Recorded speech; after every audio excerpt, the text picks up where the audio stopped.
কারবালাকে টিটকারি করতেছে, ইমাম আকবরের শাহাদাতকে টিটকারি করতেছে, অপমান করতেছে, যেটা কোনো অমুসলিমও পৃথিবীতে কোনোদিন করে নাই।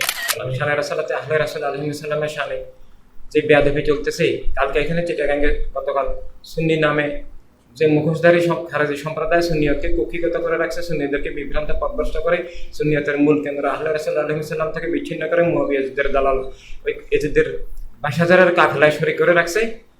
কি বেয়াদবি করলো কালকে, কারবালাকে ব্যঙ্গ করে বিদ্রুপ করে টারবলাকে কিসব বলতেছে, মানে কারবালাকে টিটকারি করতেছে, ইমাম আকবরের শাহাদাতকে টিটকারি করতেছে, অপমান করতেছে, যেটা কোনো অমুসলিমও পৃথিবীতে কোনোদিন করে নাই। এই যে মানে বলতেছে যে এই ইমাম হাতের বিরুদ্ধে সবাই লড়ো, সবাই মিলে ওনাকে স্টপ করো, বন্ধ করো, রুদ্ধ করো, সবাই ওনার বিচার করো এবং রাষ্ট্রীয়ভাবে বিচার করো। এই সরকারের কাছে বিচার চাইতেছে যে উনি বলছেন মানে সৌদি ইমামদের পিছনে নামাজ হবে না, মানে তো কখন হতে পারে না, বাদল সরকার পিছনে তো নামাজ হবে না। আর জেনে শুনে বুঝে করলে তো সে নিজেই বাতিল হয়ে যাবে, এবং না জেনে না বুঝে যাত্রার একটা করাও জায়েজ নেই।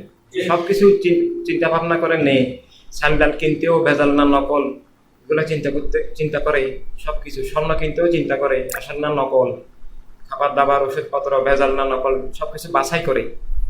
আর শুধু নামাজ পড়তে ইমাম হক না বাতিল এটা বাছাই করে না। অথচ ওইসব খাবারে ভেজাল হইলে আমার কি হবে, একদিনে ডায়রিয়া হবে, ফ্লাইটের খেলে চলে যাবে, কিন্তু মানে কুফরের একটা দেয় আমার জীবন চলে গেলে আমি শেষ, আল্লাহর সাল্লাম থেকে বিচ্ছিন্ন হয়ে যেতে হবে। সত্য কখনো মিথ্যার বন্ধু হইতে পারে না, মিথ্যাও কখনো সত্যের বন্ধু হইতে পারে না। আমাদেরকে আমাদের পথ বিলুপ্ত হয়ে গেছে, কত ভয়ঙ্কর ব্যাপার।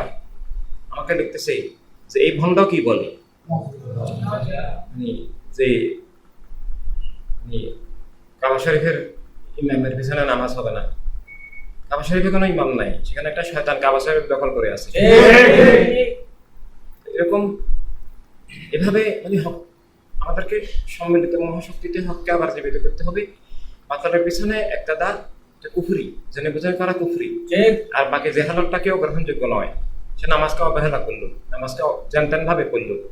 যার একটা করতেছে সে হিন্দু না মুসলিম সে দেখলো না, সে হক না বাতিল দেখলো না। এভাবে সব ভয়ঙ্কর পরিস্থিতি বিরাজ করতেছে। তাই আমরা কাফেলাকে আল্লাহ